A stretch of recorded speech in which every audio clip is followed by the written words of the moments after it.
possible that they can participate with supervision and be a part of that process. They may not be able to do it in the fullest sense, but if we can get 75% out of them, then that's good. We can't expect necessarily 100%, but at least we have certain standards that we set, which they are required to function within. And that's as good as we can do now, with the intention to bring more and more Muslim teachers into our schools. Because we said already that was a failure on the part of the community. This was a fard kifaya, requirement of the community to provide Islamic education for the children, Islamized education as taught by Muslim teachers. That is the right of the children of our community. If we don't provide that for them, we are in sin. The whole community is in sin. So that's what we have to work on. We have to develop, correct, improve, and in working together, we can do it. Because Allah has not put any burden which is too great for us to handle. La yukallifu Allahu nafsan illa wus'aha. This is reality. We can do it. It's just the will, the means. Inshallah, with Allah's blessing, it can happen. Go ahead. Salam. I don't know if I'm putting the carriage before the horse about this, but it's just about the Eids that we have. But it is known, of course, in Islam that we're supposed to have only 2 Eids, but we have, celebrations like Independence Day celebrations, and I'm just wondering, is there a good way of integrating these celebrations that we have so that we promote patriotism, or do we just leave them since we're adding another Eid, or what is the best approach to it? The law of the country. If the law of the country allows you to not celebrate it, then it's better not to celebrate it. If you are required by law to celebrate it, then you try to keep it on a low level, and also you try to bring out whatever positive elements that you can from it. Let it be some moral messages and lessons there. We don't want to promote Nigerian nationalism, because we know this was something hated by the Prophet ﷺ, and he spoke against it. Man da'a ila al-asabiyya falaysa minna. Whoever calls to tribalism, nationalism is not of us, So we know that it has to be from another perspective. So that's what I would suggest, and it will vary according to the needs and the necessities of the circumstance. Go ahead. Assalamu alaikum. Actually, I think more effort should be put into this Islamization of knowledge and education as well. Because in Nigeria here, we have seen even the consequences, as we have some sects coming up with the idea that even the knowledge is like what the secular system we're operating is prohibited, that this is haram, and in fact it costs the nation, the society, huge amounts of money and even pains. So I think if this concept has been there, it seems it will not have been like this, and somebody will not look the education system as if it's not even part of Islam, and as for him, he won't even join the system. I think again that's something I would like to listen. In our society, we see in most cases, we see we the Muslims taking our children to the Christian schools.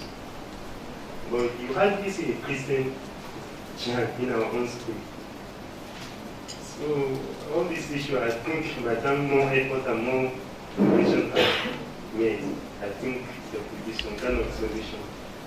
that will come out of this. Inshallah, schools, putting them in just in prison schools, and not vice versa. If our Muslim schools were the best in the country, the top graduates came from our schools, believe me, they would be lining up at our doors. But because our standard is so low, it's so low that even our own fellow Muslims don't want to put their children in our schools. Then, who are we to blame but ourselves? This is the bottom line. We have to raise the standard because excellence is, a part of the deen. The Prophet ﷺ had said, "Inna Allah yuhibbu min ahadikum idha amila amalan an yutqina." Allah loves from each and every one of you if whenever you do anything, you do it to the best of your ability. So the best, itqan, perfection, this is from the deen, it's part of the faith. But we have neglected it and we are now settling for anything, second best, etc. But as I said, still, in the end, the greatest prize that we give the students should be for moral behavior. When a student does something outstanding in your school, you make an example of that student. Look what they did, and give them a prize. You send messages. This is how subliminal messages are sent. Because as long as your main prize is for tops in academics, then that's your message. Get those top marks by any means necessary. And for students, cheating is the quickest and easiest way. But when the biggest prize is for moral excellence, then you're sending a very powerful message to them. Give a prize for academics too, but let it be second. Not the big one. So, inshallah, I think we're going to take our break here now for lunch and be back. You want to inform them? Right?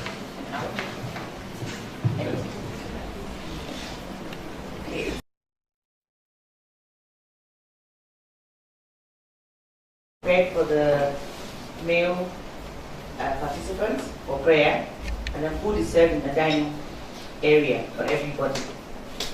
Okay. And the female as well, there's another room that is prepared for you for prayer. The toilets are downstairs for male and female separate. Okay. Assalamu alaikum. See you back in an hour, inshallah. العالمين والصلاة والسلام على رسوله الكريم وعلى آله وأصحابه ومن استنى بسنته إلى يوم الدين.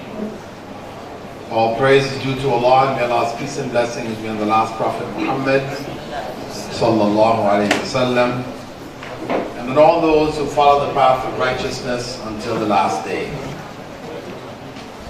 In our previous session, workshop, we looked at the concept of knowledge from the Islamic perspective, the misconception that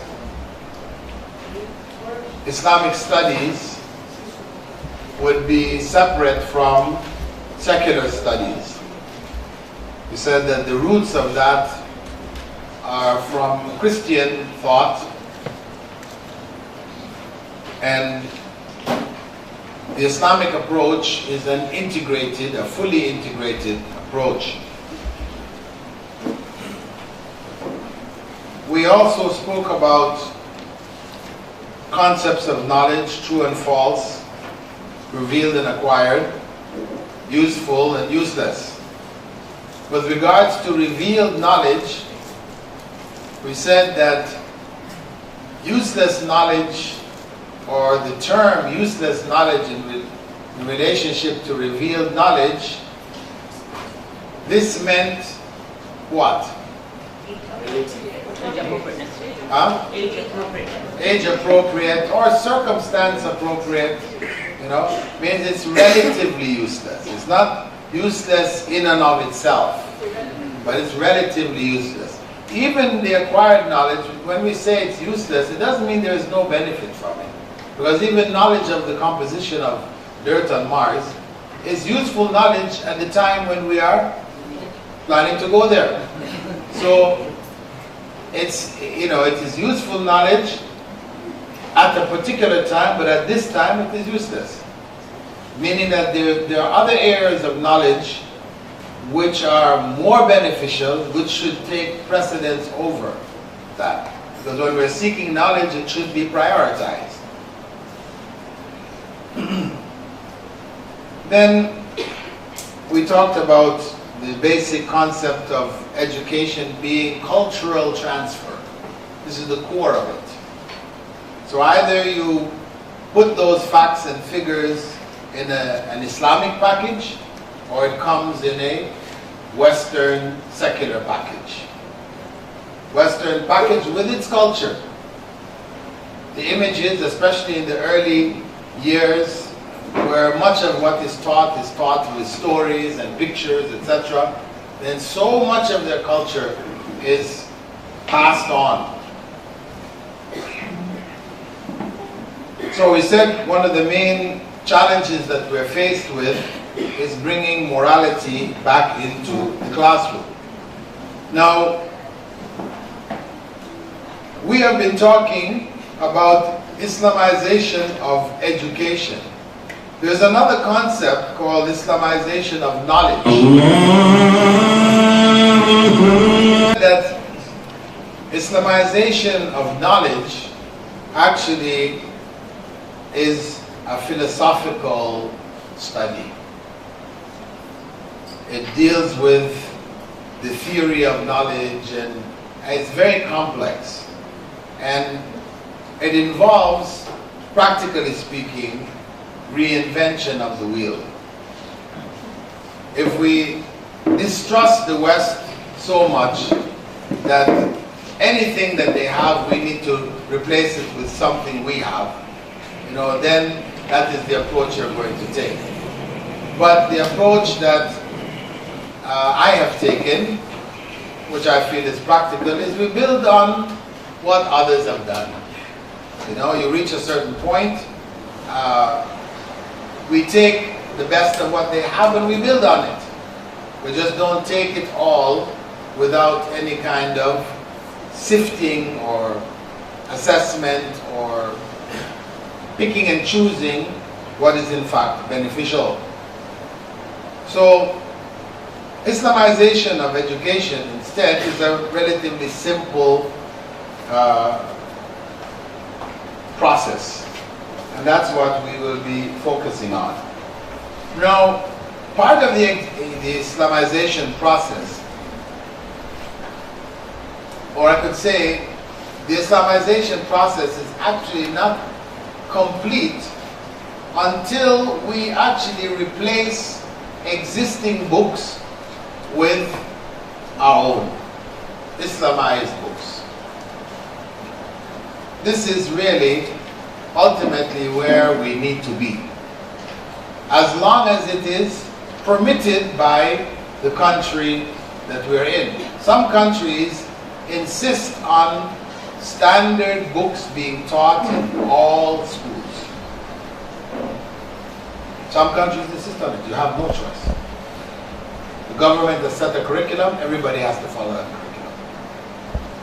I ran into that in India, where the government curriculums for those who are taking the government examinations were standard books. Everybody had to use it. So the material in it was influenced by Hindu culture. Stories, their fables, and all this is a part of their literature. It comes up in their, you know, in their explanations for maths and everything. When you give word problems, all of this stuff comes up. So it's a challenge. You can't replace the books. And this is where the lesson plan becomes your best channel or best source for Islamization. But where you can, there are countries which allow you. Where you can develop your own books, then it's worth developing another set of books, teaching the same material, but teaching it from an Islamic perspective. So you're not just doing it in the classroom as a teacher, you are presenting that material in an Islamic way. Even the textbooks which the children, young people will have in their hands, these are themselves Islamized. You know, this is ultimately where we would like to be. If it's at all possible, then we should do it. And this process is also critical for standardization. Because if it's left only up to the teacher, teachers have different capacities, different levels of motivation and all this. So one teacher might do quite a lot towards Islamization of the curriculum that's being taught. Another might do little. When you're a teacher who is doing a lot, has to go and is replaced by somebody else who doesn't have the same motivation, then the quality of the class drops. So you don't have a steady, you could say a steady approach to Islamization of education. It's up and down, up and down. So if you want, the way to do it is to standardize it, to establish some basic standards that whatever teacher comes, they have something to work with. Your ultimate tool is the textbook itself.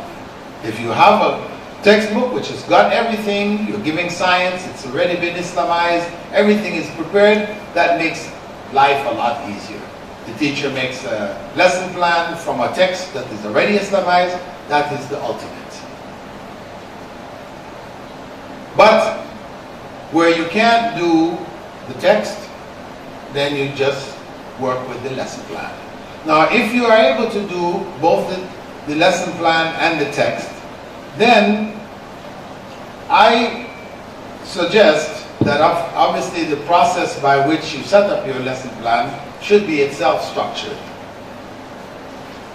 If we go from school to school here, I'm sure if we take out each lesson plan, you'll see people have different lesson plans. There are no standardized lesson plans. So we need to establish something standardized. Standardized from the way in which the lesson plan is divided up, set up, etc., as well as standardized in terms of its content. Now, this can only be done if we establish principles for lesson plan Islamization itself, that process. If we say the most critical point in the Islamization of curriculum, Islamization of education, is at the point of lesson plan Islamization. Since that is what guides the teacher in delivering his or her subject. That's your guide. So if that guide has been systematically Islamized, then the lesson that you're delivering will likewise be systematically Islamized.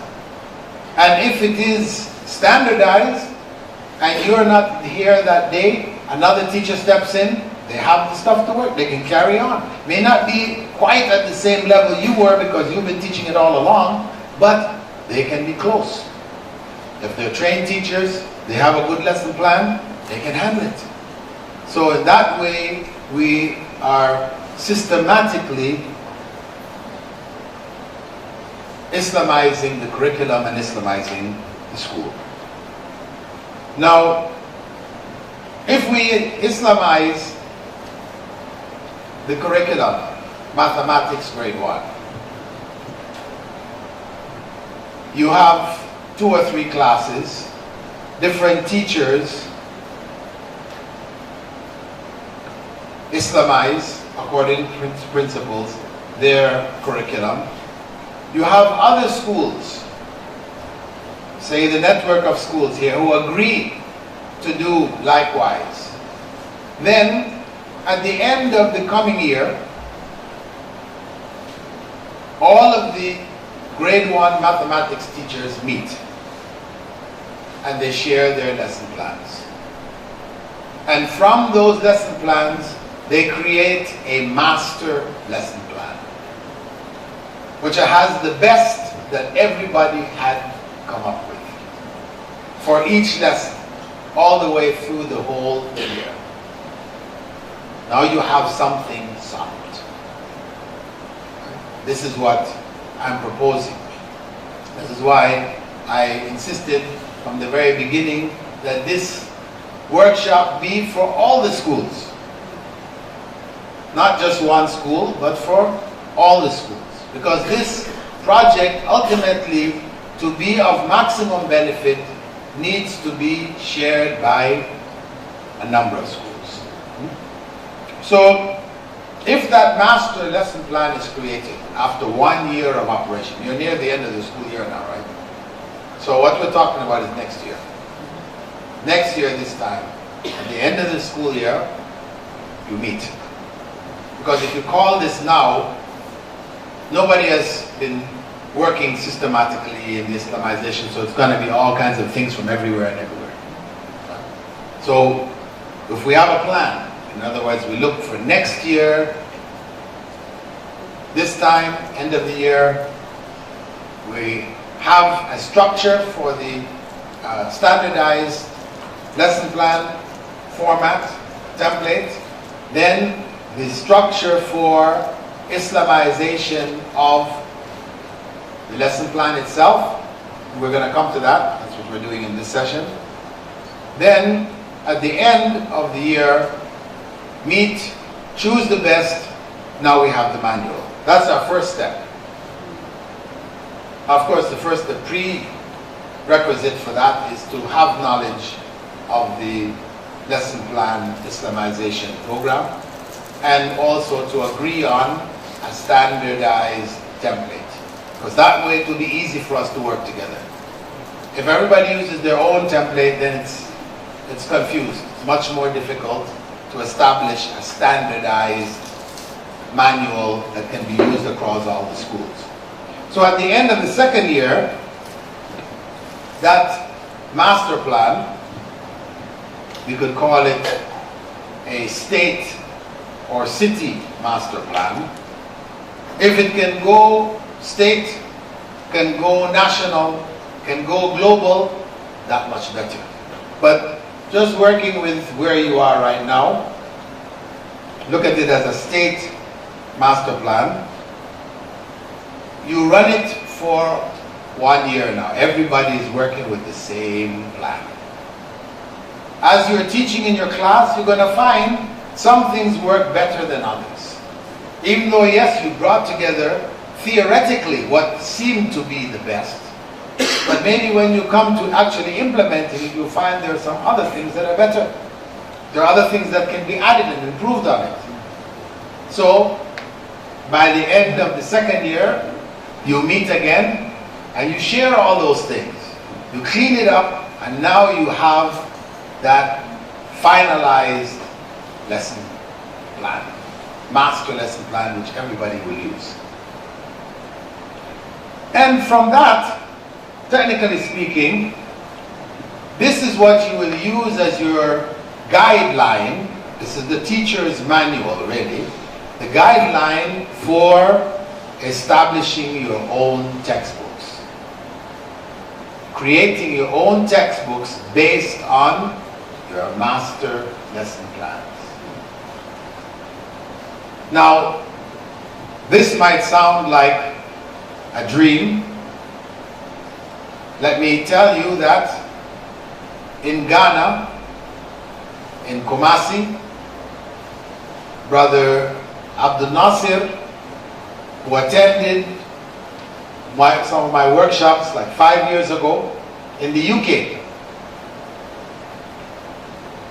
he took this idea went back to Kumasi and established a good school, good quality school, because he was concerned about this thing we talked about, that the Islamic school should not be substandard. He got that message crystal clear. He came back, he set up an impressive school and got the teachers, all the things that we talked about. He worked on that, trying to get qualified teachers and all this, and started working with the lesson plans,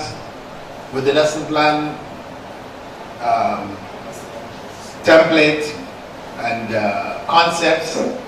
Of course, since then, further things have developed, right? You're getting beyond what he had. But what he worked with, Islamization of the material, adding the moral principles in it, he did that 1 year, 2 year, 3rd year, he made his textbooks. And he has made textbooks from kindergarten to grade 6 for all the subjects. And alhamdulillah, an institution in Turkey, he sent it to them. They printed the textbooks for him, for all of his students, for free. You see Allah's barakah? Yes. You know? And this detail, this information, inshallah, we'll pass it on to you. You can write that institution in Turkey. They do sell books, but they do give to Islamic schools free also.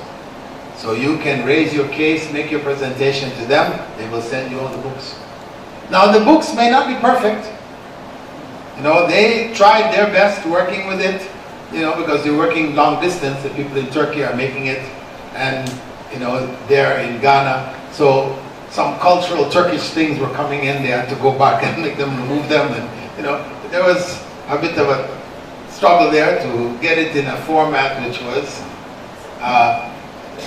appropriate to Ghana, to West Africa, you know, because the Turkish company, they were used to, they're creating Islamic materials all the time, but Turkish Islamic materials. So all the people look like Turks, right? You know, and again, this is an issue, you know. You want the textbook, the people should look like the people of the area that the books are coming to. So they, alhamdulillah, work with it until they come up with something which I think is something very useful. Even if you don't necessarily apply the whole thing, you should have it in your library. Use it as resource books, definitely. And they've made huge strides. So know that it is possible. In fact, it has been done. Should have been done a long, long time ago. I had started way back in the 90s promoting this idea from back then. And I had been in committees which were concerned with Islamic education, Islamized education. But these committees which were meeting mostly in the UK, we met in other places also. But in the meetings, everybody was trying to come up with a new Islamic studies curriculum. You know, and I said, listen, brothers, sisters, it's been done already. We have, by that time, we had about 3 or 4 different complete curriculums which had been published, printed, etc. But they were insisting to do a better one. You know, I became frustrated because I felt that what was there we could work with. You know, yeah, it's not perfect, but a good thing, you know, get good out of it. So I then struck out on my own to try to implement what I thought was needed. And that was the Islamization of the so-called secular subjects. So I took English, and I took a template, a series called the Gin Readers. I don't know if some of you know it from English or not. The Gin Readers, very popular out of England. I had seen it being used in Saudi Arabia in schools which I taught in. It was the most popular series. So I took that series and I said, I will make an Islamic version of this. So I got an early childhood expert, and we started with the books from kindergarten up to grade 3. This was a series of 56 books we produced in 3 years. The book that I'm going to show you here is the series was called Iman Reading Series, not named after my wife, but it was called the Iman Reading Series, English Reading Series, and it began with pre-kindergarten, as I said, it went up to grade 3. Each level had like 2 sets of 6 books on each level. So the total was the 56 books, including workbooks. So here is an example from level 3, book 4 for age 7 plus. And this is just one story from the book. Just to give an example, this is, it's called, that particular book was called Trips to Remember. It had different stories of different families who had gone on trips, you know. And in this story, Muhammad and Fatima, they go to the beach with their parents, and you know, of course, you see the beach, then the images are Islamic type images. So they build sand castles, and somebody's playing with a frisbee, and the dog catching it, you throw it, the dog catches it, brings it back. The dog runs and knocks over the kids and knocks over the castle that they were making. So out of it, the kids start throwing stones at the dog because the dog broke their castles. Then the mother stops them, no, you know, they shouldn't do that, and explains to them that, you know, the dog is not at fault, you know, you shouldn't hurt another animal. So some moral principles coming here now, right? It was just a little story about going to the beach, playing at the beach, making you sad. But now the dog is introduced. And I particularly chose the dog because Muslims have a problem with dogs, you know? The non-Muslims, they see Muslims and dogs, they say, what is it with you Muslims and dogs? You know, when they bring a dog, Muslims will run in all directions. Because people have gone to extremes in dealing with the dog.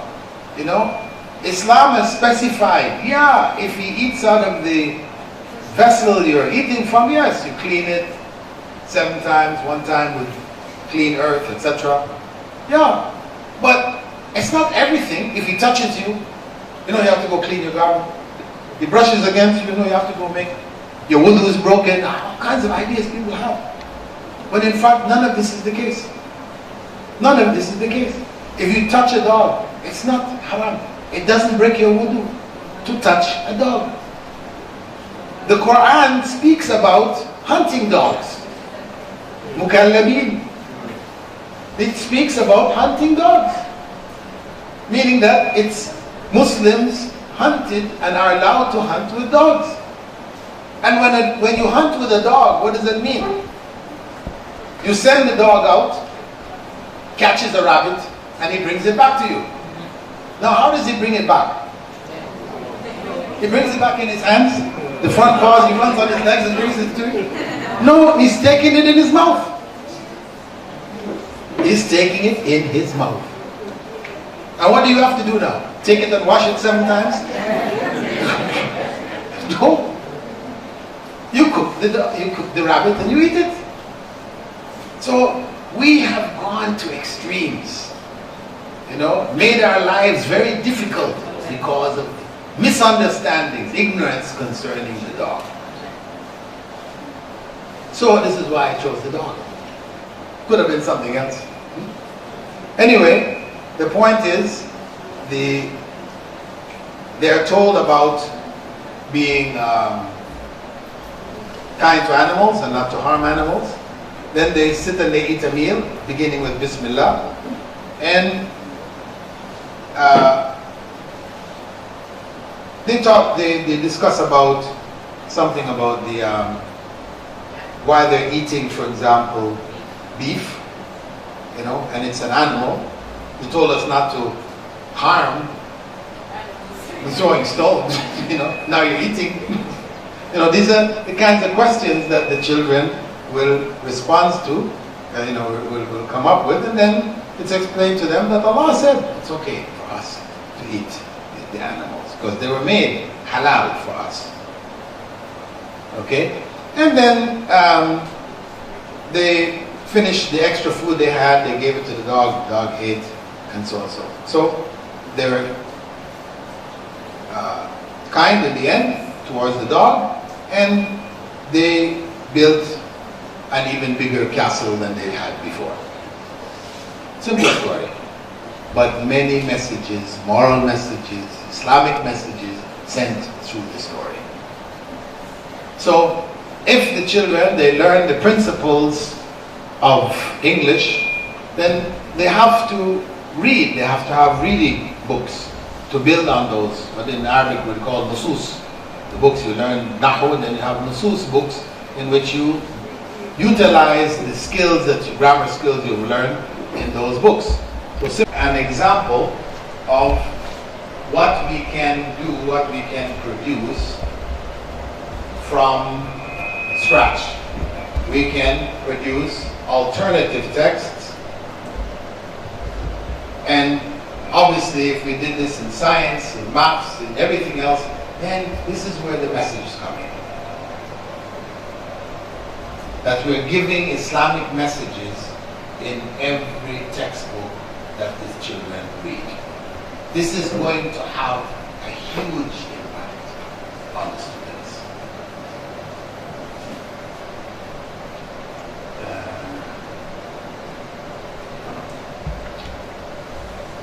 Sorry, pressed the wrong thing here.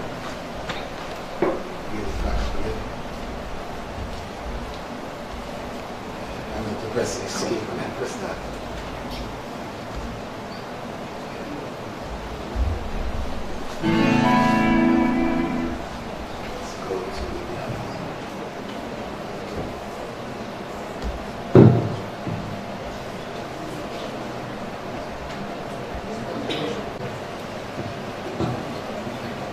Okay, that was actually the tail end of the previous session. The third session we're entering now, the principles of lesson plan Islamization. I have identified 5 basic principles. If these principles are implemented, you have an Islamized lesson plan, guaranteed. And it's not necessary to implement every one of the 5.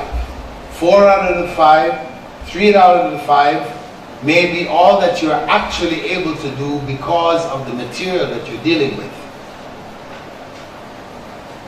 1 of the 5 you cannot do without. But the other 4 are, you try to do as much of them as possible. So the idea is to incorporate these principles in each and every lesson plan. The first principle relates to the classroom environment. As they say, one picture is equal to 1,000 words. In our classrooms, we are putting images, pictures in the classroom. So we need to be very specific about these images. Right now, we just find a nice picture, we stick it on the wall. A poster, nice saying, stick it on the wall. We just stick things on the wall. But we have to consider the walls of our classrooms like a textbook. That we are teaching something from every image that we put on the wall. So we choose these images carefully. We search for the best images which will convey what we want to convey. And each image that we put up there should convey an Islamic message. That's the point. That when the children look around, because that's what they do, They look around the classroom, their eye falls on something, there's an Islamic message coming, which they can understand. It should be not a beautiful saying in language which is above their level. They can't read it, they can't understand it. It might be visually attractive to us, but we have to think about them. So we make sure that every image, you have to do a picture of the body. We're going to do a class on body parts. The body. We get pictures, they're standard pictures you can get from bookstores and, where they have a little boy standing there naked. Or he has just his underwear on. I've gone into Muslim class, I've seen this. It's just his underwear, it's a little small underwear. The thighs are exposed. But it's just a kid. A message is being sent. A message is being sent. Because we are supposed to teach the kids that between the navel and the knee, as a boy, should be covered, shouldn't be exposed. That's your aura. So that picture on the wall is violating Islamic principles. You are teaching the children that it's okay to show your thighs. But it's only a 5-year-old kid. It's not the point. These things we need to teach the children from they're young. We have a tendency to dress our children, especially the girls and that. We'll dress them in very short dresses and tight leotard spandex. But they're only little kids. Don't they look cute? You are sending bad messages. The girls grow up wearing tight clothes. When they reach puberty, you want them to wear loose clothes. They don't like it. It doesn't feel comfortable. They're used to wearing tight clothes. Modern fashion is tight clothes. Western fashion is expose the aura. Islamic fashion is cover the aura. Opposite. So it's better. I'm not saying you have to cover the kid up in a jilbab and niqab and, she's only 3 years old. Okay, I'm not saying we don't go to one extreme or the other. We try to find the balance. Find that balanced point. But she wears whatever little garments you put on her, they are loose. So she's comfortable in loose clothing. So when she gets to be 13, time of puberty 14, she's used to wearing loose clothing. If somebody even suggested to her to wear tight, she should not feel comfortable. It feels uncomfortable. She's not going to like it. That's what you want. So these are messages we send. So that is your classroom environment. Every class that you teach, you put up some posters which are relative to the class that you're teaching. There are some standard posters that you have around the classroom. Maybe you change them because you're working on a thematic approach. Every month you have a different theme which is shared by the school, all the classes, so you change those every month. But think about it, that the walls of your classroom are like a book. You have a purpose for every page. You have a message in every line. So this is your classroom environment. That is the visual environment. Then of course, the oral environment, most of you I'm sure are already doing it. When you go into the classroom, you greet the students, Assalamu alaikum, not hi. How are you all today? No, it's Assalamu alaikum. Assalamu alaikum. This is a dua. it has much more value than high. You say high, what does high mean? High and low and what? What is this high? So we give them salam alaikum and we let them know why salam alaikum is better than hi. So it's not just that you don't use hi, you also have to let them know why we say salam alaikum and what salam alaikum means, as much as you can get to their little minds. So they can appreciate salam alaikum. And other phrases, you know, when things happen in the classroom, you know, something strange or something unusual, you say subhanallah. You know? In other contexts, people say geez. What do you mean geez? Geez is a short for Jesus. That's what it is, geez. It's a short for Jesus. Because that's what in the West people will also say. You know, some are more careful, they don't like to use it that often. They'll say Jesus. That we say subhanallah, they say Jesus. Jesus Christ. So, subhanallah. Alhamdulillah. These are well-known phrases. We just try to use them where it is appropriate, get them to use it also where it's appropriate, let them know what it means to the degree that we're able. Every day somebody is going to sneeze. In every class, every day, somebody is going to sneeze. So tell them, Alhamdulillah, Yarhamukallah, Yahdikumullah, wa yuslih balakum.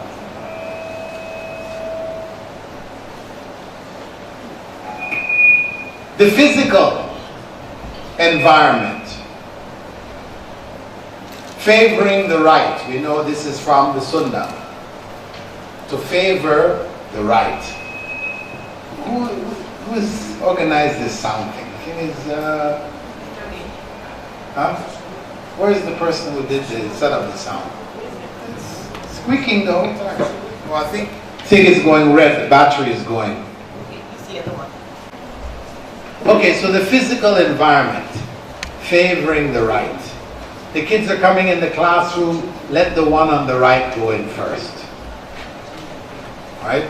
Let the one on the right go in first. Also, depending on the age, if they ask you why favor the right?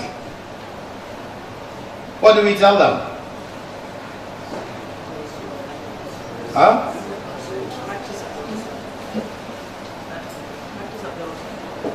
It was the practice of the Prophet ﷺ to favor the right. This was his way. If the kids are older and they now want to know more about this favoring the right, then it is possible for us to give them additional information about the right. On the Day of Judgment, those who are going to paradise receive their books in which hand? The right hand. So it's a reminder about the Day of Judgment. Focus. The visual we spoke about already, and the objective of all of this is to create an Islamic cultural atmosphere in the classroom itself. We should do the same in our homes. You know, as we do it in the classroom, we should do the same in our homes. So in terms of your resources, because you're going to need help in getting material, the Islamic art teacher should be a good help.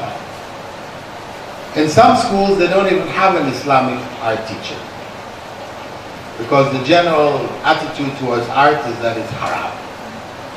But in fact, there is a lot of leeway and room in education, especially for children, in the use of art. And in any case, if you're not using figures, then Art is wide open. And it is a part of Islamic culture to have developed things and designed things in artistic ways. It is perfectly legitimate. And children who have artistic leanings, etc., we should favor it and direct it in a good direction, rather than saying haram. We should know and stay within the bounds. If Prophet Muhammad ﷺ allowed Aisha to have dolls, to have a horse with wings, he allowed Aisha to do so. Who are you to stop your children from having dolls or images, etc., using them? Unless you think you're better than Rasulullah ﷺ. So, where there is leeway, the Prophet ﷺ has himself allowed this, then we should not restrict and make life difficult for our children. Because part of making learning fun, enjoying the learning, it's going to involve for them, to a large degree, some form of art, images, pictures, stories, etc. And the other major resource we call Sheikh Google. Alhamdulillah, it makes life a lot easier than in the days 20 years ago. There was no Google. Going to find images was a huge challenge. The second principle is that of Islamic historical relevance. The idea here is to connect the students with history, with Islamic history. What is being taught in the educational circles globally is Western history. So the students will graduate from schools, they will know Einstein, they will know Newton, they will know all those Western names. But if you mention Al-Biruni, you say, what? Is that some kind of noodles? Or spaghetti? Biruni, spaghetti sounds good. Al-Haythami. Haythami? Is that a drink? Can you drink on the market? They have no idea who are these people. And these were masters in their fields, in science, in producing. A lot of what is being done in Western science today is built on what they developed. So they should know these names. I'm not saying don't know Newton or don't know Einstein, but know Biruni and Haythami, Ibn Sina, know these people. So this is important because then the young person feels that Muslims have contributed. You cannot go to any field without finding that Muslims have contributed in this field, one way or another. Even the computer. Even the computer, there are Muslim scientists, mathematicians, who laid the foundation for the modern day computer. Most people don't know that, have no idea. So, it's important. This is Hassan ibn al-Haytham. He is known in the West as Al-Hazan. From Al-Hassan, he became Al-Hazan. He was a pioneering scientific thinker who made important contributions to the understanding of vision, optics, and light. So you're teaching a class optics, they should know Al-Hassan ibn al-Haytham. You can see the picture in the middle, it's all written in Arabic, he's describing the eyes, those are two eyes there and a nose in the middle, if you couldn't figure it out.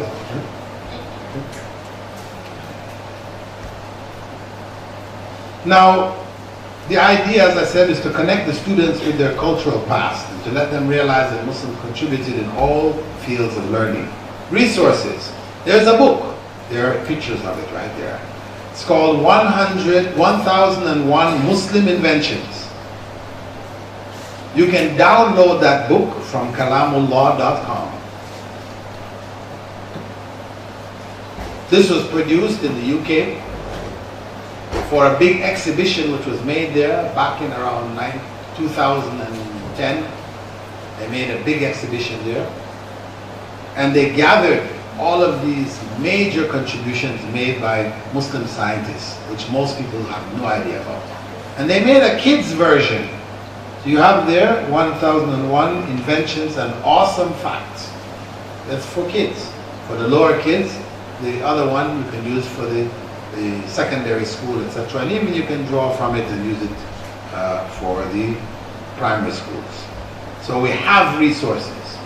If I told you this 10 years ago, 15 years ago, you would say, how? Where?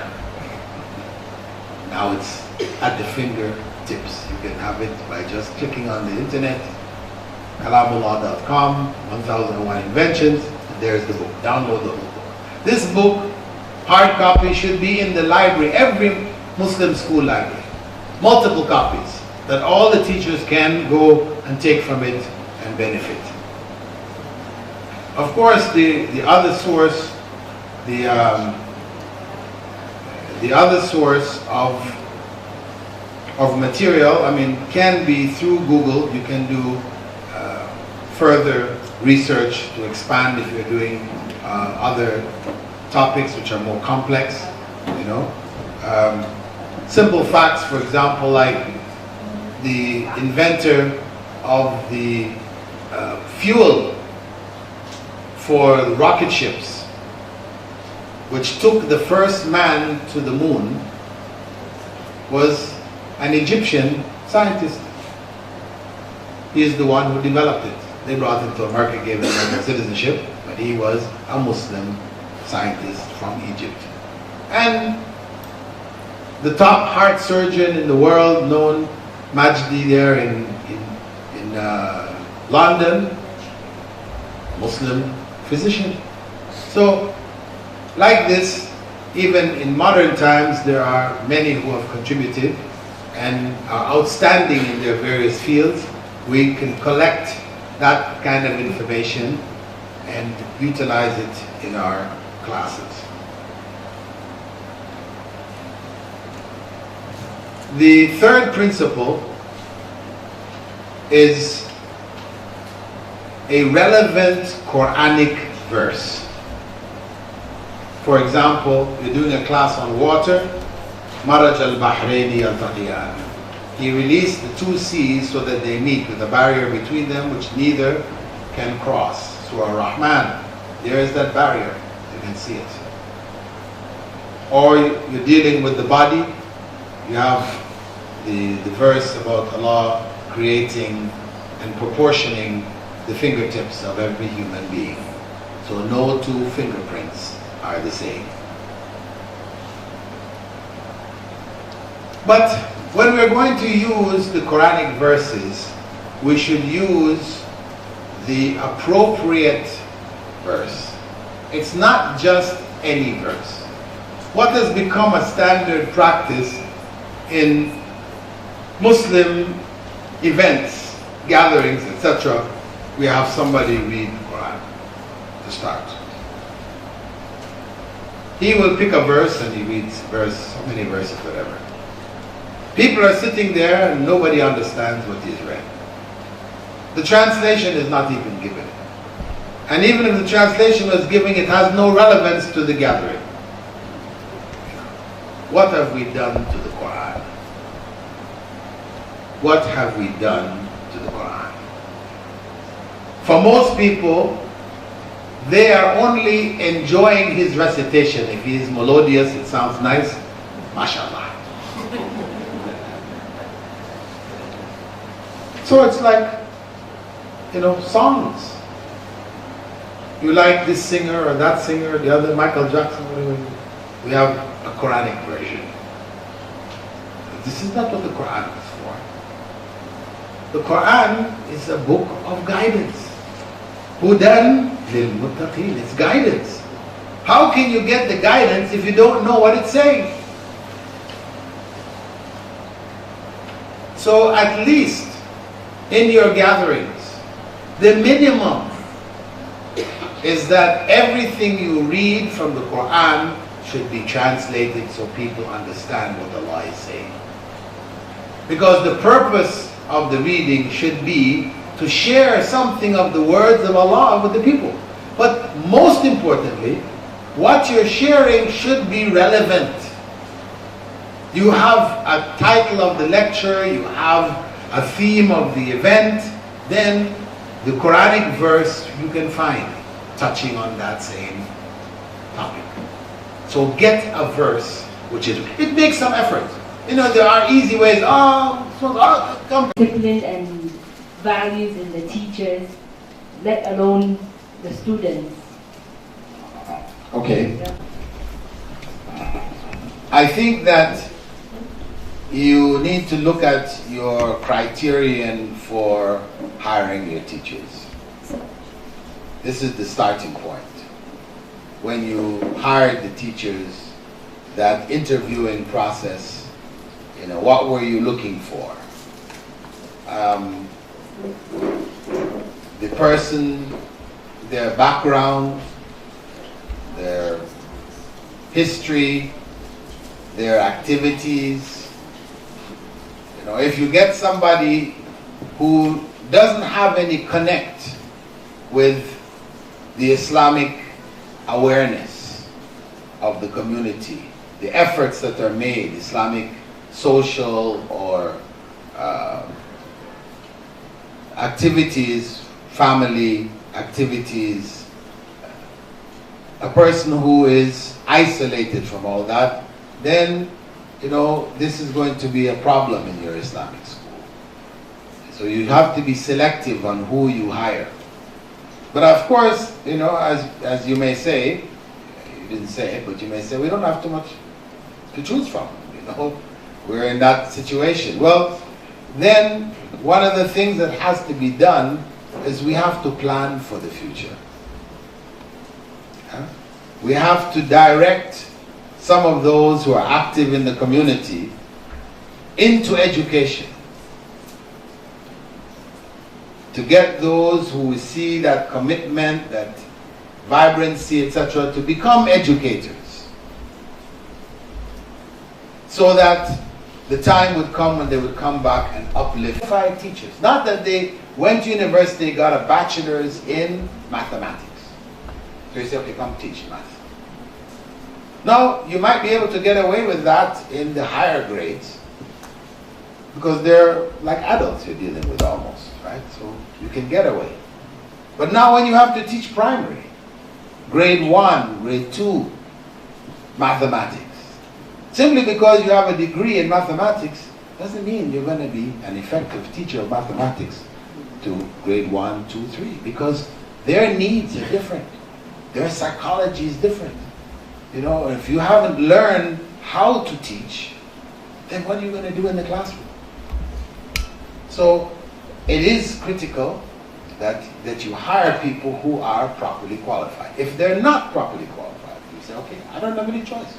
Nobody comes to me who's qualified. Then you need to set up a program by which they are qualifying themselves. So for example, my university, Islamic Online University, we have a bachelor's, diploma, and certificate in education. But it is the Islamic College of Education. So teachers will learn what is taught in conventional universities, but from an Islamic perspective, a comparative perspective, you know, so that the theory of education, as understood in the West, is compared to that from the Islamic perspective. And the methods which are used for the teaching, etc., you know, again, looked at from both sides, taking the benefit from what has been developed in the West, because it doesn't mean simply because it came from the West it's of no value. No. You know, they have made greater efforts in these last, you know, centuries than Muslims who have fallen into a slumber. So now Muslims are waking up and bringing back that consciousness into the educational process. Put them into some of the courses. You know, it's online. So it means they don't have to stop teaching to study it. They can do it in their spare time. You might say, well, they're not motivated. Then they're not motivated, you have a problem in who you chose, first and foremost. You should choose somebody who, when they give them the opportunity, yeah, they say, really? I can do that? Yeah. They'll be eager. That's what you should have.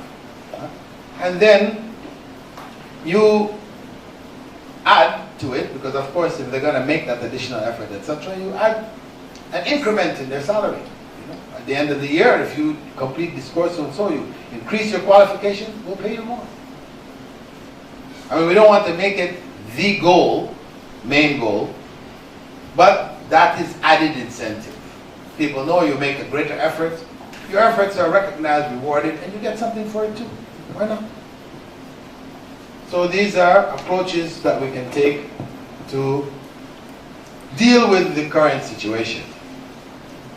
How we chose becomes critical in the very beginning. What we already have, we try to improve. And we also try to prepare for the future. Okay?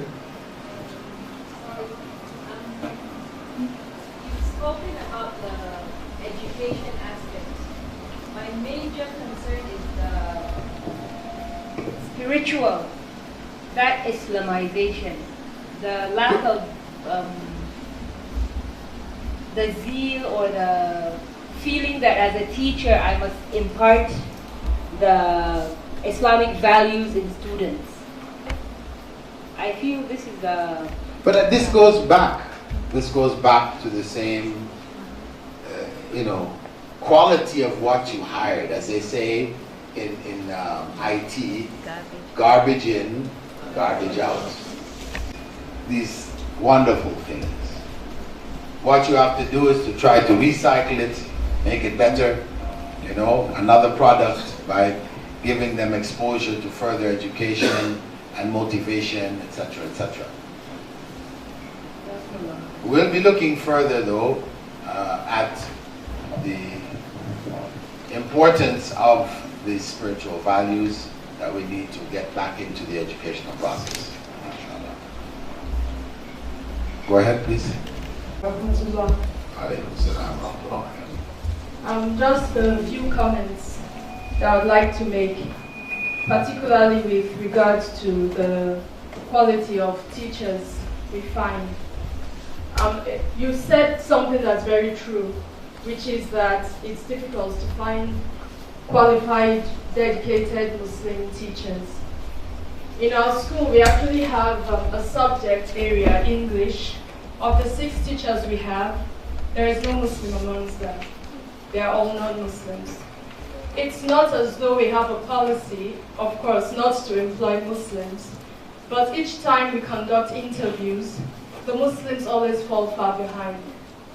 It's not just in English, in a number of other subjects.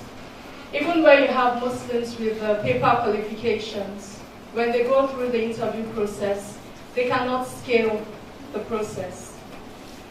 We are yet to fully understand why that is so. What's even more worrying to note is that when we advertise as a Muslim school that we are looking for teachers, among the people who turn up, the females are very few. We might have 20 applicants and just 1 or 2 Muslim women, sometimes no Muslim women at all. This is a problem that's plaguing the community here.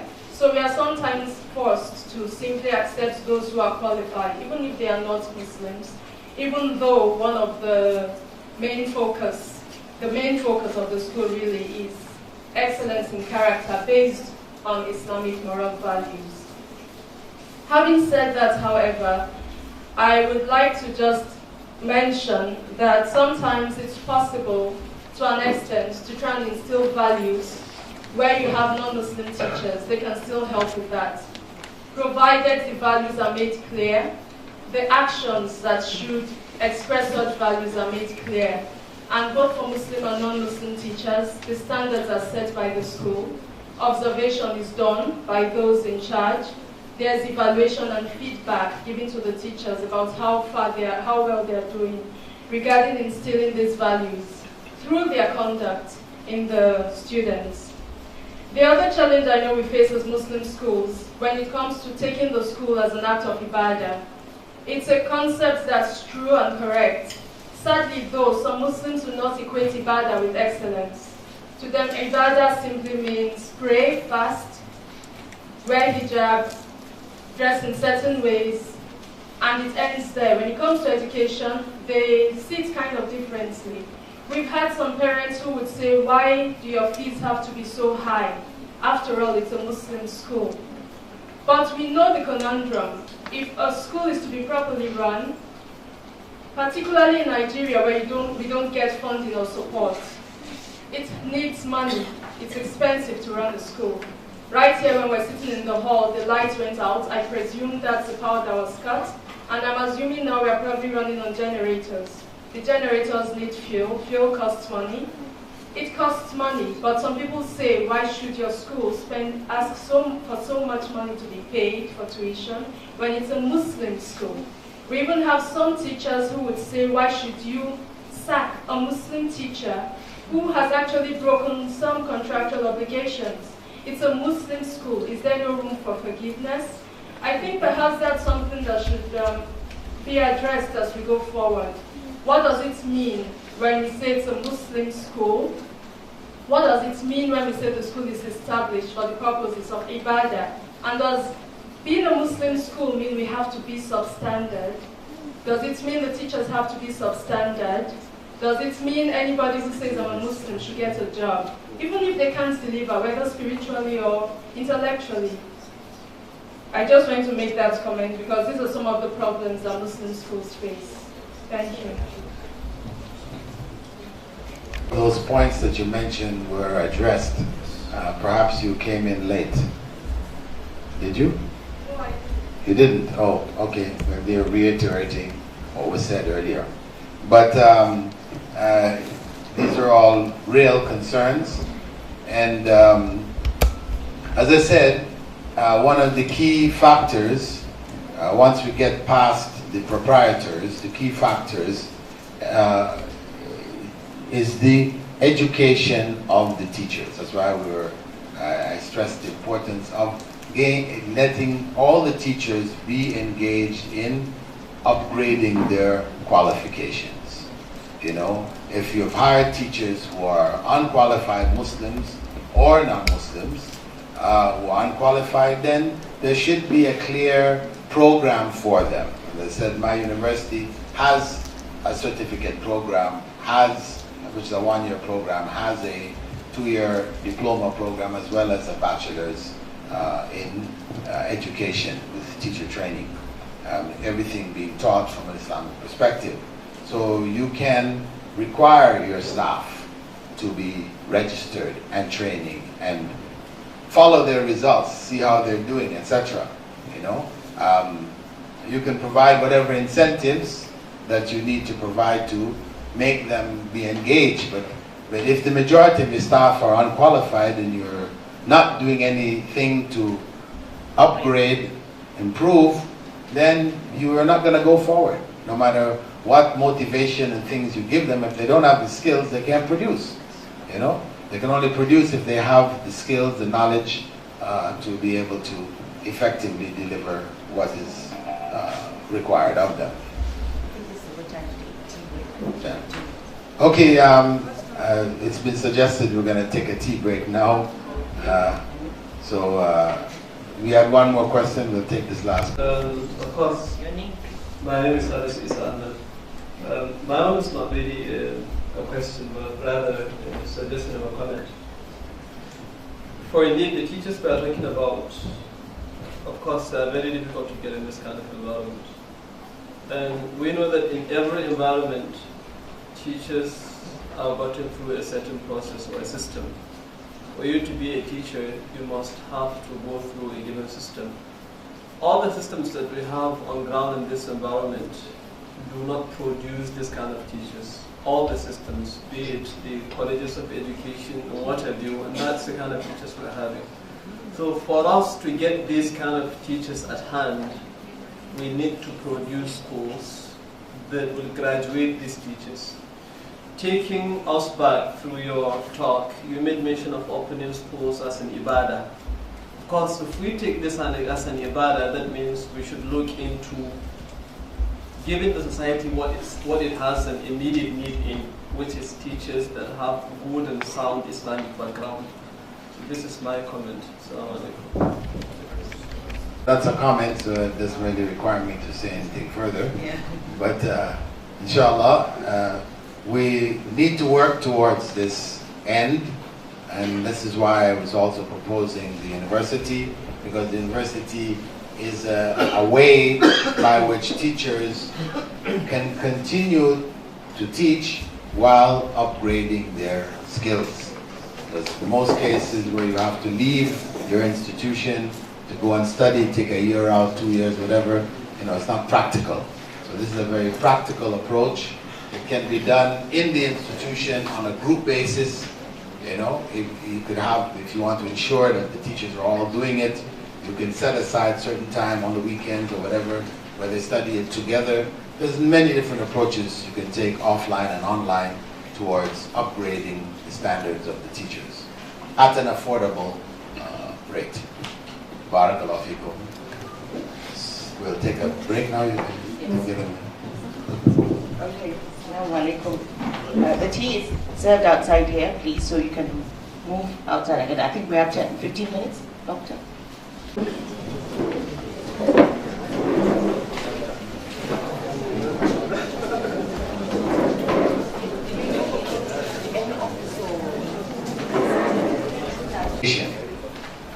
As an Islamic College of Education, we also offer a degree in psychology, which is taught again from Islamic perspective.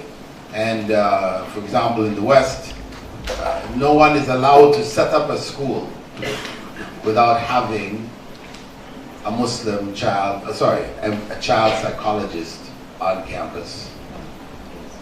This is something in the third world. You won't find any Muslim psychologist, so it's just a dream. But we need to produce Muslim child psychologists. There's a huge need across the Muslim world. We also offer Islamic banking and finance. So many people have financial issues which involve riba and what to do and what not to do.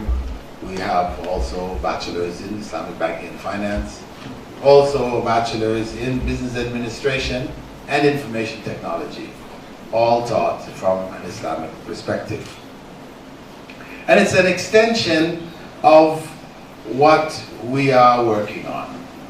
Because once we get through the Islamization of schools on the school level, when you go into university, it should also be Islamized. The need there is as much as it is on the primary and secondary levels. Anyway, continuing on from our previous workshop, we will enter into workshop 2, where we're focusing on education. This was the second principle. The first was the educator. We looked at the institution, the educational institution, the educator. Now we're going to look at the educational process itself.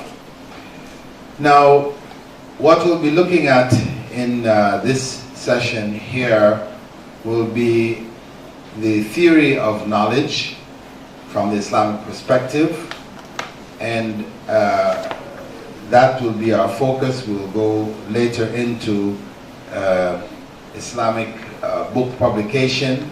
This is part of what we're actually putting in the classrooms, what the children should have to learn from, what the teachers should be teaching from. We'll look at that. We can't do too much with that right now, but it's still something we should look at for the future. And then following that, we'll go into the principles of lesson plan Islamization. So, to begin with, we're going to look at the theory of secular and religious knowledge. from the Islamic perspective, there is no secular knowledge. If that knowledge is true, it's real, it is ultimately from Allah. Islamic studies has become a separate subject which is taught along with the secular subjects in the school. So we have teachers teaching English, as was expressed before, mathematics, all the others, and then we have Islamic studies, we have Arabic, and we have Quran. And usually schools feel that's now our Islamic school because we've introduced Islamic studies, Arabic, Quran. So we have the secular and the religious.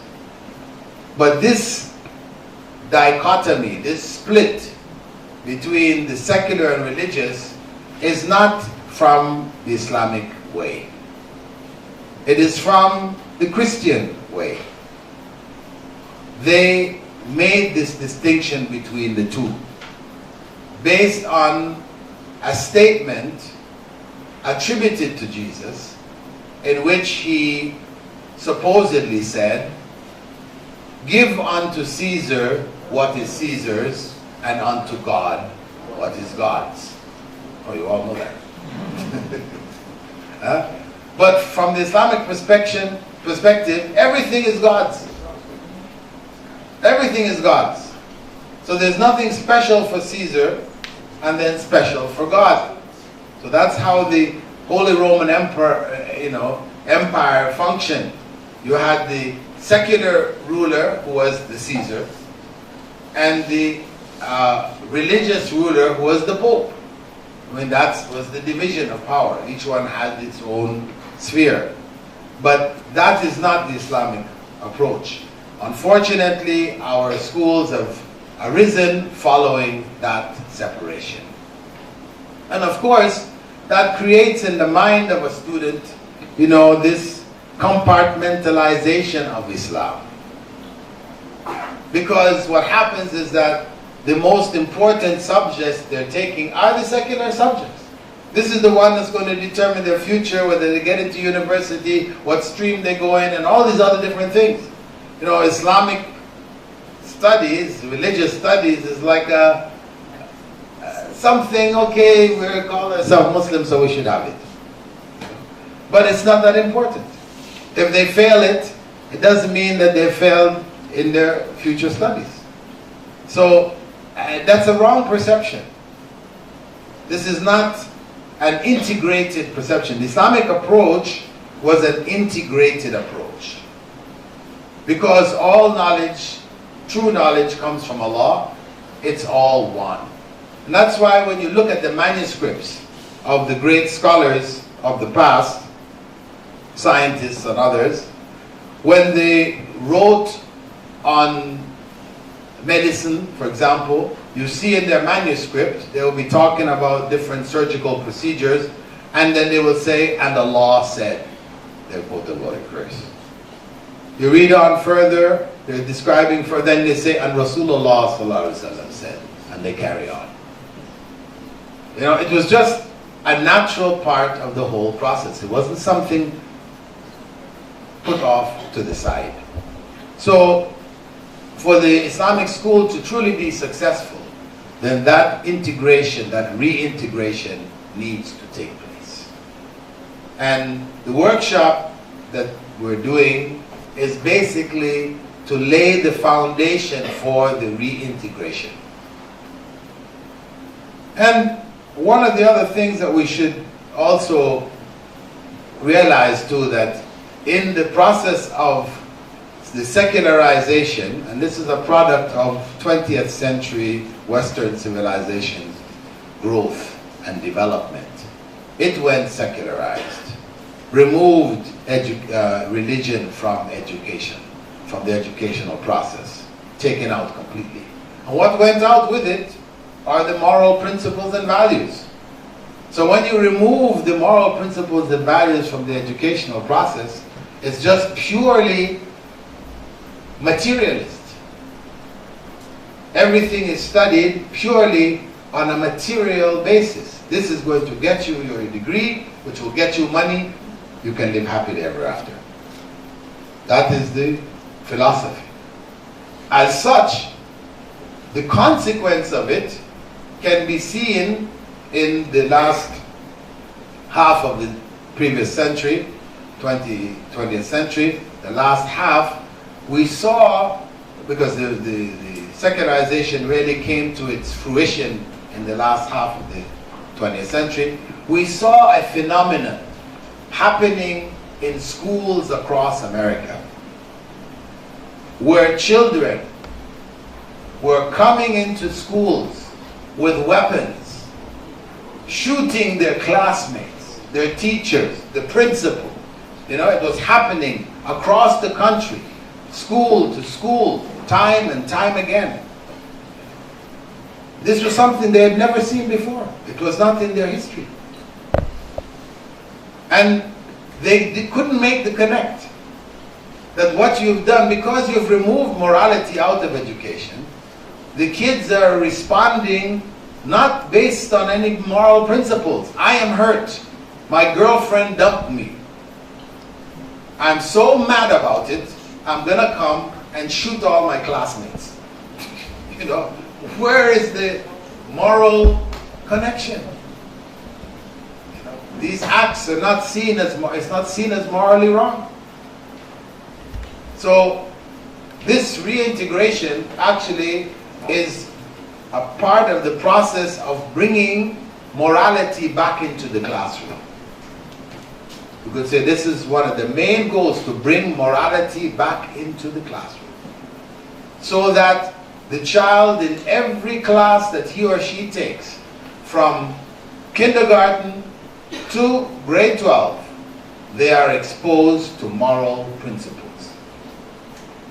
which would guide them and help them to develop into morally sound individuals. So, going back to the theory of knowledge that we spoke of, we said that from the Islamic perspective, knowledge is either true or false. True knowledge is from Allah. False knowledge is from Shaitan. It's the only other place. Human beings may be the one actually stating it, but it's coming from Shaitan. Shaitan wants us to be diverted by false knowledge. So, can you give me an example of false knowledge?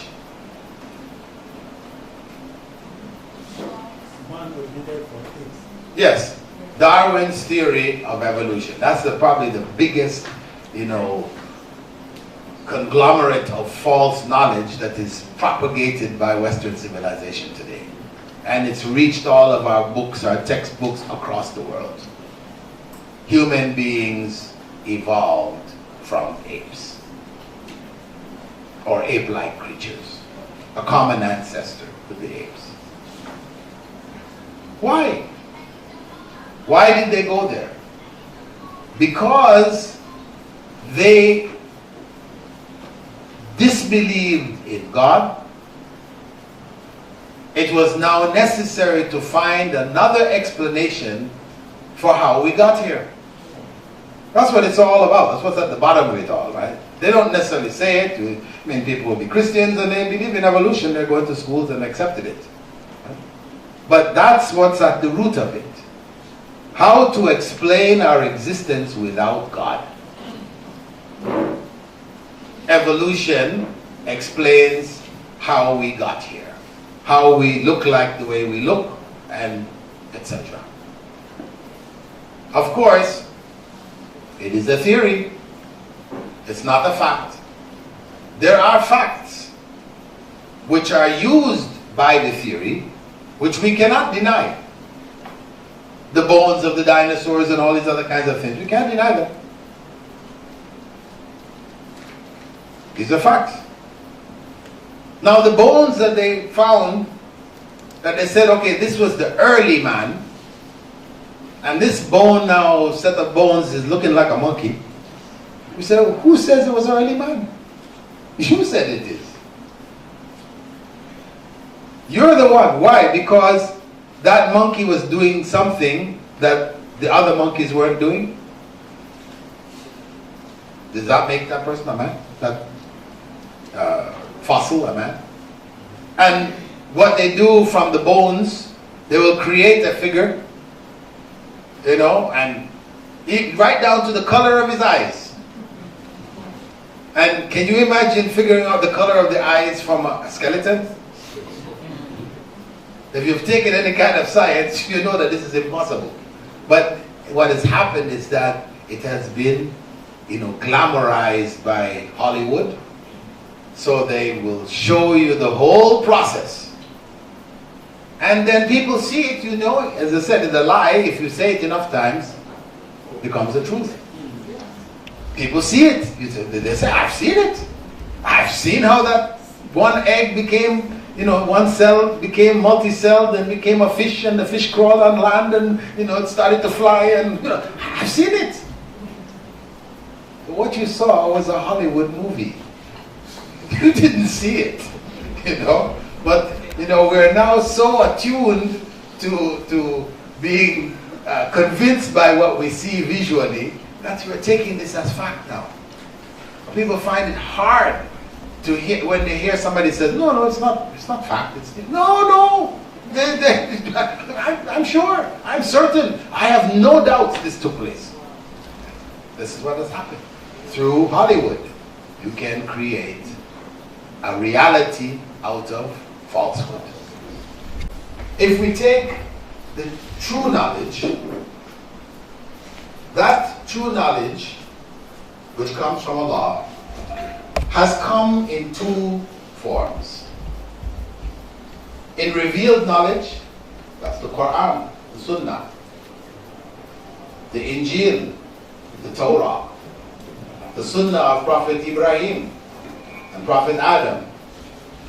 That is revealed knowledge. The other body is what we call acquired knowledge. We acquired it. We say we invented it. But in reality, when you look at the biggest inventions in the West, the greatest discoveries in the West, when you look at the bottom of actually what happened, they will say by accident. Digging and searching for one thing, something happens. Oh, look at that. Ah, we discovered it. No, you didn't discover it. You didn't discover. You were looking for something else, and you didn't discover what you were looking for, and then something accident happened, so-called accident, and you found it. But you weren't even searching for it. The classical case is that of X-rays. You know, those of you that know the science, Madame Curie, you know, very famous, discovered X-rays. How did she discover X-rays? Was she looking for X-rays? A way to look into the body and see the bones under the skin without having to cut. Was she looking for that? No. She's in her laboratory doing certain research. She has some radium in the laboratory. She's doing research on radium and so on and so. Then she had some photographic film hanging on another side of her laboratory. Her hand passed between the radium and the photographic film. See the bones on her hand? She was not looking for it. And this is how important this is in science, to learn medicine, etc. Huge! By accident. And you go back and you look at all of the big ones, this is what you find. The internet, this is the biggest one in front of us right now. We think it was discovered by the West. They weren't looking for it. You know what they were looking for? The Higgs boson particle. The Higgs boson particle they call the God particle. They were looking for the God particle, the particle from which everything is built. You know about atoms and electrons that go down smaller, quarks, and go down smaller. They're looking for the smallest one, which could not be divided after that. That's it. That is God. Found him. That's what they're looking for. They set up huge centrifuge there in Europe, going under the Alps. Huge, from going through 4 or 5 different countries, so big. They have one in the US also. And there's firing, atoms, and they're smashing them into each other and looking to see what came out. Now, in the process of sharing their information between the scientists in America and the scientists in Europe, they accidentally came across the internet. You go and Google internet, and you see after they explain, by accident. The biggest discovery of this time, by accident. So we say, this accident you're talking about is Allah. Allah is revealing at this time knowledge that is useful, actually critical for us Muslims. This is one of the greatest, gifts that Allah gave us. At a time when the media is completely in the hands of the West, where they can say anything they want, back in the 80s, late 70s, 80s, they could say anything. We had no reply, would not be heard. We had no control in the media at all. Then came the internet. Anybody can write anything.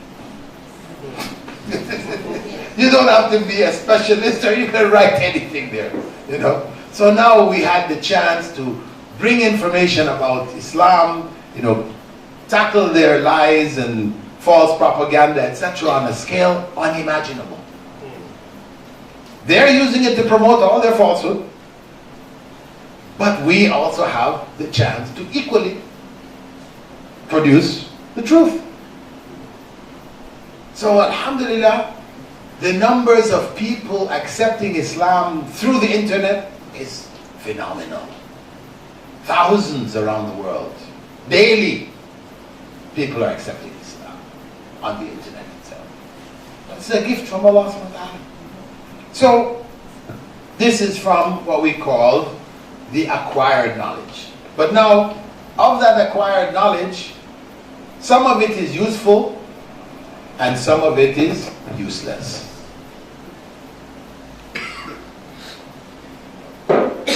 Prophet Muhammad ﷺ used to make the dua, Allahumma inni a'udhu bika min ilmin la yanfa'. Oh Allah, I seek refuge in you from knowledge which is of no benefit.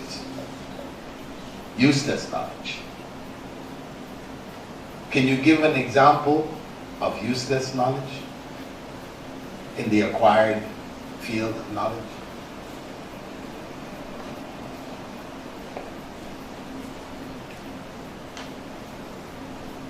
Theory of evolution, sir.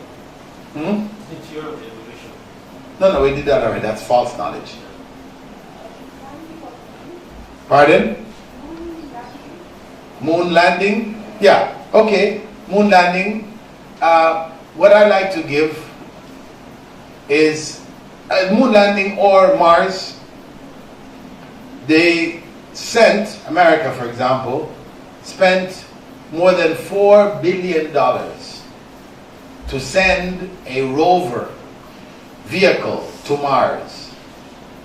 Europe right now, they've got another one going. It's going to arrive there shortly, right? Europe spent how many more billions to send rover, vehicles to Mars, so it could rove around on the surface of Mars, pick up some of the dirt and analyze the dirt. Billions. America sent from back in the 90s, they sent $4 billion. At the same time in America, more than 4 million Americans were homeless. Till today. You go and read homeless, America, you will see they give you the figures. 4 million plus American citizens. The richest country on the face of the earth, 4 million of its citizens are homeless. They live in the streets. People say, no. Nobody lives in the streets in America. We've seen the Empire State Building, we've seen the Twin Towers, we've seen all of this and yeah, that's there, but there's also 4 million who live in the streets, under bridges, at the bottom of those same skyscrapers. When the night comes, they spread out their pieces of paper and cardboard and they sleep there. No place to go. They lost their homes. Born in the street. 4 million.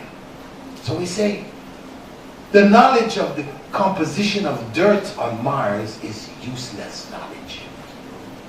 You have 4 million of your citizens without homes, and you're going to check the composition of dirt on Mars? That is useless knowledge. That 4 billion should be used to house your citizens. And all the noise that was made about Gaddafi, and Gaddafi put in his constitution that every citizen must have a home.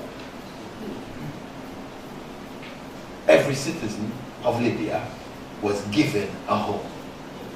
That was the right. You are a citizen, it is your right to have a home. So, this is an example of useless knowledge. Some people say, well, you know, maybe we might need to go there. That's okay, when you have to go there. If we run out of space on the Earth, time comes to go to Mars, okay, then send your rover, find out what's on Mars. That's the time to find out. But now, you know what they said? In the south of England, there's some islands they call the Guernsey Islands or Jersey Islands, something like this. Small islands, very small. They said that all, Guernsey, all the inhabitants of the earth, if we all stood side by side, we could fit on those islands.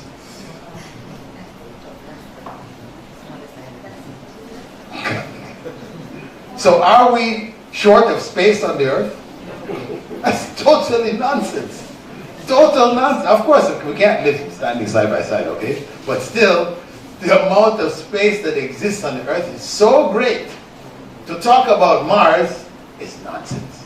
But because of the fact that they have said there is no God,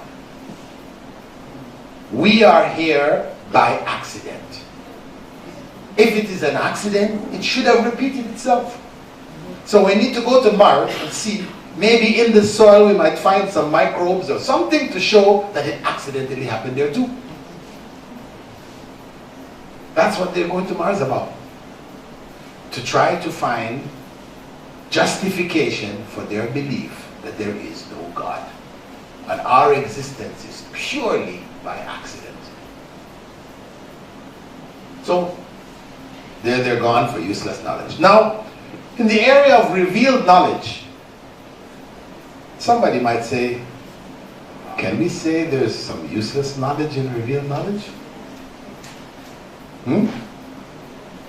Knowledge from the Quran and the Sunnah could be useless? You know, maybe it sounds kind of heretical. You know, Dr. Bilal said there was useless knowledge from the Quran. Somebody's making notes already. It'll be up on the internet by the time I get home. Dr. Bilal said there's useless knowledge in the Quran. Oh, I would have done that. No, it is something relative. It is useless relative to the time, the circumstance, the person, etc. Meaning, for example, grade 1. You're teaching your grade 1 students about the pillars of Islam. To teach them about what causes them to have ghusl. Is that useful knowledge for them? It's useless. It's useless. They haven't reached puberty, so it's totally irrelevant to them. Similarly, to tell them about Hajj Tamattu and Hajj Ifrad. Is that useful knowledge for them? Useless knowledge. So this is what, meaning that when we're imparting religious knowledge, it should be age appropriate. You know, and that's one of the principles for those who are involved in the teaching, to make sure that what we're giving them is relevant to them. Because what turns off the student is you telling them stuff that has no meaning. It's just you memorize it. You know? Because what they understand that has relevance will sink and last. It will have meaning to them. But if it has no relevance, no meaning, it's go through one ear and out the other. So this is the area where we have to be careful in the information that we're imparting to make sure that it is relevant to those we're imparting it to. So we said that the Islamic school, the approach, the theoretical approach is that of integrated knowledge. That whatever we're teaching should be somehow connected with Islam. We want the students to feel Islam has a part in all of this. There is nothing that Islam doesn't touch. Islam doesn't have something to say about. You know, we don't have Islam here and not Islam here. The two are merged. Yes. Now, when we talk about education, because we're talking now about the educational process, if you look for the definition of education, you'll find many different definitions of what constitutes education. The one which I found when I looked in different dictionaries, etc., which I felt expressed most accurately what is education about, is that education is the process by which a civilization conveys its cultural values to the next generation.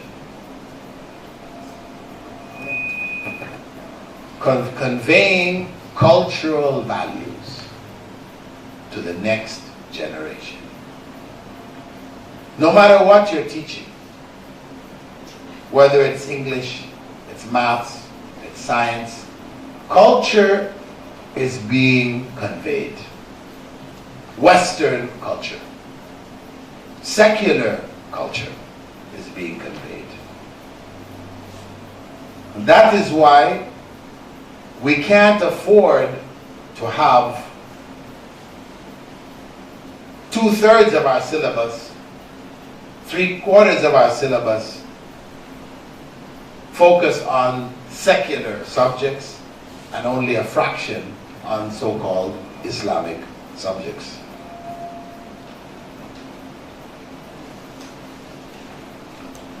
The third point here that we said the goal of Islamized education or Islamic education is to bring morality back into the classroom. Which means that in the school, the greatest prize that we should give our students is not for the top academics, but for the top behavior, Islamic moral character and behavior. Because this is ultimately the goal of Islam. When the Prophet ﷺ had said, إِنَّمَا بُعِثْتُ لِأُتَمِّمَ مَكَارِمَ الْأَخْلَاقِ, I was only sent to perfect for you the highest of moral character traits. He's summing up the whole of Islam in terms of morality. Of course, that morality means morality in your dealing with God, with Allah, that you worship Him alone,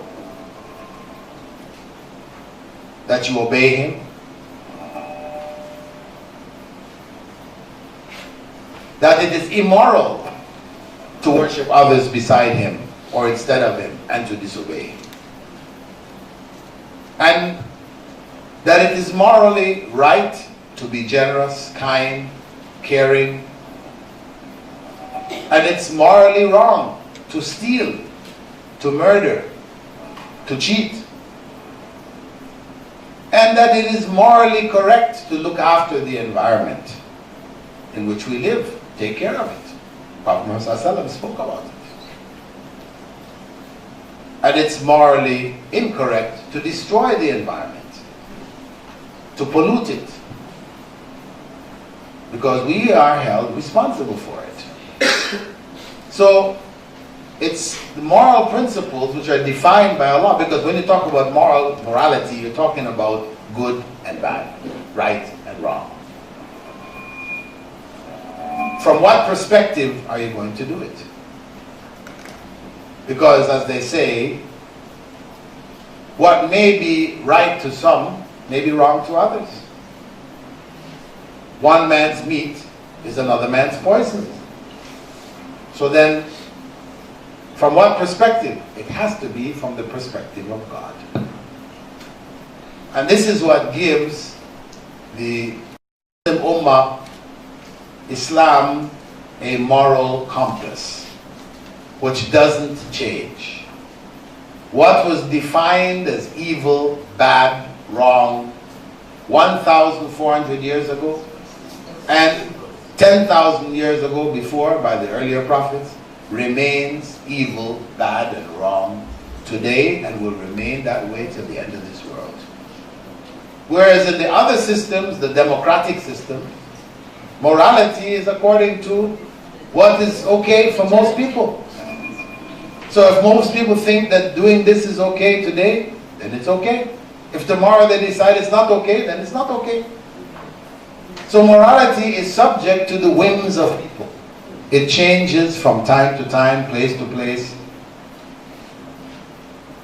And that is what Western civilization is propagating. That's how we should be.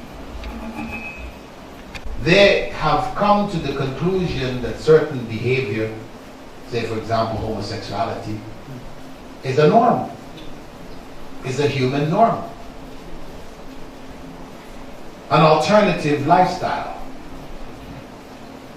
So for us to oppose it is to be unjust, unfair, unkind.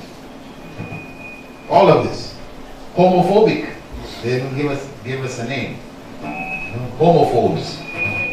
If you are opposed to homosexuality, you are called a homophobe. Homosexuality. That was the disease. And they had different cures for it. Electric, chemical, all kinds of things to help cure those people who were homosexuals. But by the mid-70s, homosexuality had started to come out, and the demands for their rights had become so strong. The country, which had already set morality based on principles that they came up with, they said, what takes place between a man and a woman is free from judgment. You can't judge about it. As long as they are what they call consenting adults. These are two principles.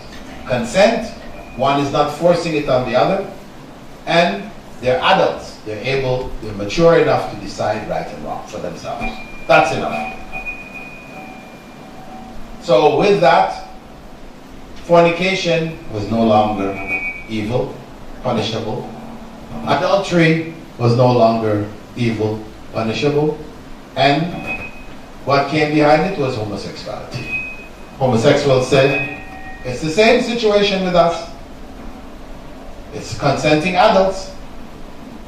Isn't it? Consenting adults. So what right does the government or anyone have to say that what we're doing is wrong? No.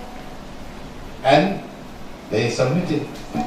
They removed homosexuality from the psychiatrist's Bible. This is a bit, is it? And it's turning red, right?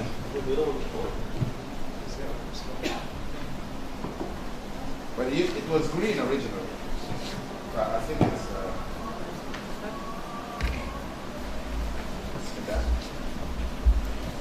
Bismillah. Yes, sir. So the point is that morality is in accordance with the definition of God, of Allah subhanahu wa ta'ala. He created human beings. He knows what happens in their minds, in their hearts, their emotions. He knows all of humankind. So He has the ability, the right to judge what is right and what is wrong.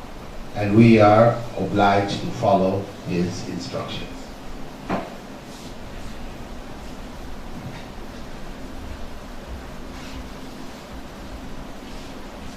This basically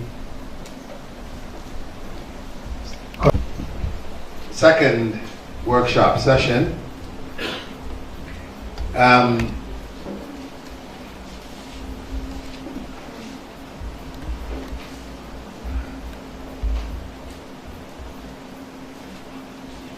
The remainder, you want to call the break? We'll take some Q&A now and then go on, or should I'll leave the remainder for the next session? Session. After lunch and prayer, we have next session. So We'll leave it to I'll leave it to the next session. Okay, so we'll just stop here and take some Q&A from you to close off the session. We'll take 2 questions from the females, 2 from the males, or 3 and 3. Go ahead, please. Assalamu alaikum. My name is Zainab Ibrahim, and like you just said, the essence of education is to bring back morality into the society. But the dilemma is sometimes the schools try their best, but it's like we're on different pages with the society. So what we learn in school is just like it's within the school. But when we go back home, back into the society, it's something very normal. Just for example, the birthday. Most Islamic schools don't allow birthdays, but in our society, it's something very common. So when the child comes to school, he knows that birthdays are not allowed. You're supposed to dress in a certain way. But when we go back into the society, it's something very common. So how do we take ourselves to be on the same level, the society and the schools?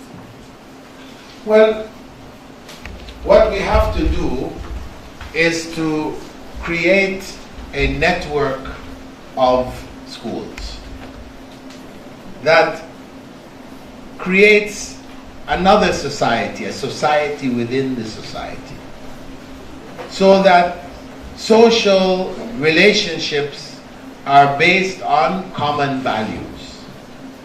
Not that you cut yourself off from the rest of society, but that those people who share your values, these are the people you need to spend more time around. You need to develop new friends. Your children should develop new playmates, etc. So that outside of the class, they have a chance to socialize, with others who share their values. This is the solution, and that's as much as you can do. And it is hoped that as the schools increase, the number of students entering them, the qualities increase, then it will have a greater and greater impact in the society and bring about change on a bigger scale. But in the end, it becomes the issue of the jama'ah, that we are together. We have a network of those sharing the same vision and mission. Then our interaction should be beyond the professional level. We should also go into the social level. We should get to know each other. These types of workshops should help to build friendships with others from other schools, and share what you have. Establish events where the schools are brought together. The people are able to see others who share and do the same things that they do. So, this is what I could offer on that. From the men. Assalamu alaikum.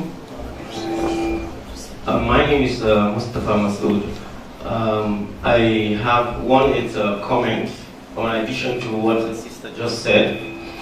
I think this issue of networking should be something Muslim schools should really try to follow up on. Now, even as a school on your own, there's a lot that can happen. For example, I would say our school is close to its 20th year of existence, and we have close to about 10 to 12 students, former students who have married each other right now. So this is an example of what this can lead to. It's amazing, but it's a beautiful thing. And each time they are getting married, they tend to invite us, and we go there and we celebrate this. So you start something, you don't know where it's going to lead. So what the Sheikh is saying is very, very important, that cycle. Then the issue of trying to Islamize the lesson plan for secular subjects. My own area of concern is, what about those secular subjects in an Islamic school that are taught by non-Muslims? How do you succeed in getting them to do that? Thank you very much. This topic we will look at in more detail once you see the structure which I am proposing for Islamization.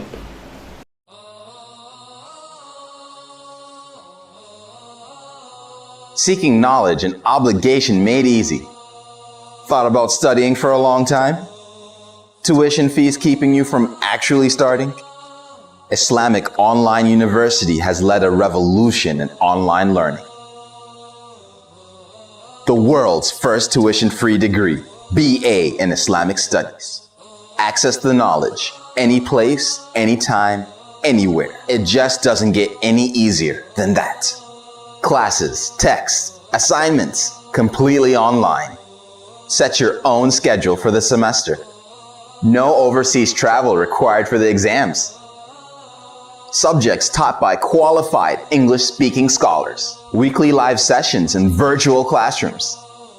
With curricula based on those in Al Medina University in Saudi Arabia, Al Azhar University in Cairo, and other reputable institutions around the world. Why wait any longer? You pay just a symbolic registration fee and are ready to begin the adventure of higher education. The most diverse student body of any university in the world. 130,000 plus registered students from 217 countries. Log in to the website for more details. www.islamiconlineuniversity.com